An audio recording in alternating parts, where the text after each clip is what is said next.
Halo semuanya, perkenalkan nama saya Ana. Saat ini saya ingin mengajak teman-teman, khususnya teman-teman yang sedang membangun atau merintis usaha baru untuk mendalami pemasaran. Singkatnya, pemasaran adalah strategi bisnis yang mengacu pada aktivitas perusahaan untuk mempromosikan suatu produk. Pemasaran mencakup penjualan, pengiklanan, pengenalan produk, pengiriman produk baik itu kepada konsumen maupun kepada bisnis lainnya. Ada beberapa poin penting dalam pemasaran. Salah satunya adalah segmentasi pasar. Apa itu segmentasi pasar?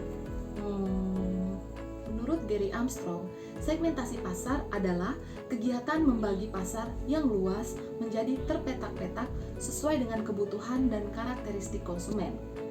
Tujuannya ialah agar perusahaan dapat melahirkan produk yang benar-benar sesuai atau yang dibutuhkan oleh konsumen. Paham kan?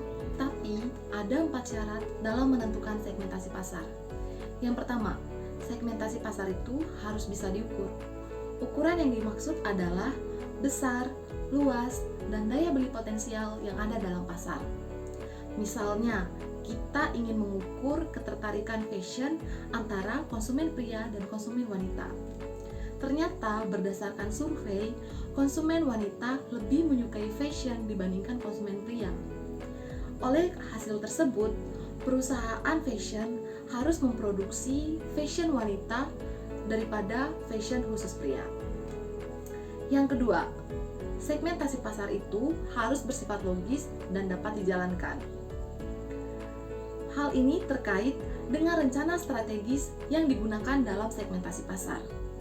Jika rencana atau strategi itu tidak dapat dijalankan, maka tidak ada guna membuat segmentasi. Yang ketiga, segmentasi itu harus memiliki target yang ingin dicapai. Jadi, teman-teman harus menentukan poin-poin target strategis. Pastikan target-target tersebut masuk akal dan bisa dicapai menggunakan sistem segmentasi ini. Dari sinilah akan muncul pemetaan pasar, mana yang prioritas dan mana yang tidak. Lalu, syarat keempat atau syarat terakhir adalah pasar harus bersifat heterogen dan memiliki target yang luas. Segmentasi pasar harus luas, karena jika segmentasi sempit, maka jumlah konsumen juga akan sedikit dan tentu saja akan berpengaruh kepada pendapatan atau keuntungan perusahaan. Kenapa segmentasi pasar begitu penting? Jadi, segmentasi pasar memiliki 3 manfaat utama. Yang pertama, gagasan pemasaran jadi lebih jelas. Sebelum menyuplai produk, perusahaan harus mengumpulkan data-data terkait konsumen yang akan membeli produk tersebut. Yang kedua, lebih mudah mengatur produk. Dengan adanya segmentasi pasar, dapat dipastikan bahwa pengaturan produk jadi lebih mudah. Kenapa? Karena kita sudah mengetahui sasaran konsumen dari produk tersebut, sehingga pihak perusahaan hanya tinggal memasarkan produk itu saja. Dan manfaat yang terakhir adalah dapat menemukan perbandingan antar pasar. Ya, perusahaan dapat menemukan perbandingan antar pasar dengan melakukan pengelompokan konsumen. Dari sini kita akan melihat perbandingan pengelompokan konsumen, mana kelompok yang akan membeli produk yang banyak dan mana yang tidak. Dalam menentukan segmentasi pasar, ada beberapa prosedur yang harus dilakukan.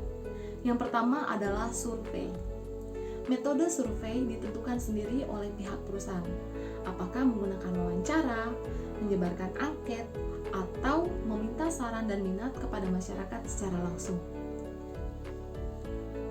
Tujuan dilakukan metode ini adalah agar perusahaan mendapatkan data-data terkait masyarakat di pasar tertentu. Yang kedua adalah analyze stage. Jika perusahaan mendapatkan data-data terkait konsumen, maka prosedur kedua yang dilakukan adalah menganalisis data-data tersebut. Salah satu bidang analisis yang ada dalam segmentasi pasar adalah mencari tahu kira-kira alasan apa yang dapat memunculkan sikap dan motivasi konsumen dalam membeli suatu produk. Dan yang ketiga adalah profiling stage. Nah, prosedur ini adalah prosedur mengidentifikasi. Dari identifikasi tersebut akan memunculkan nama-nama kelompok konsumen yang mana kelompok konsumen itu merupakan target penjualan kita. Ada 4 jenis segmentasi pasar. Yang pertama adalah segmentasi perilaku. Segmentasi ini ditinjau dari perilaku konsumen terhadap produk yang ditawarkan. Ukuran dari segmentasi perilaku adalah pengetahuan, loyalitas, idealisme, dan respon konsumen. Misalkan kita ingin memasarkan produk masak atau produk bayi, sebaiknya kita memasarkan produk lewat media sosial daripada lewat toko-toko biasa, karena respon konsumen lebih cepat menggunakan media sosial. Yang kedua adalah segmentasi psikografis.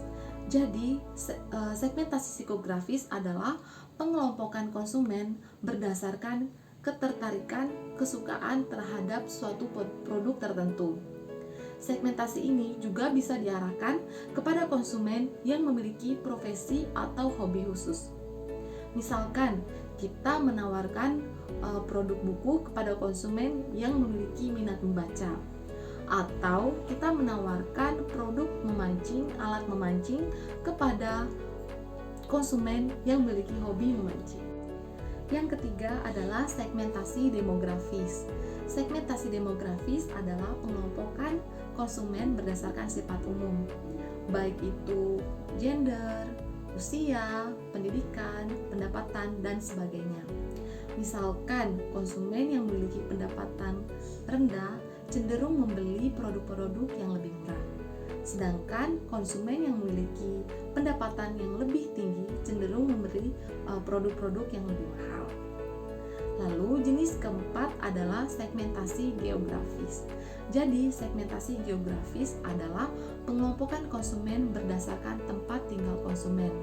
Misalnya di daerah kota, di daerah desa, di daerah dingin, di daerah panas, dan lain-lain. Baiklah teman-teman, itu saja hal-hal terkait dengan segmentasi pasar. Semoga hal-hal berkaitan dengan segmentasi pasar dapat membantu teman-teman khususnya dalam menentukan segmentasi. Sekian dari saya, terima kasih. Dadah.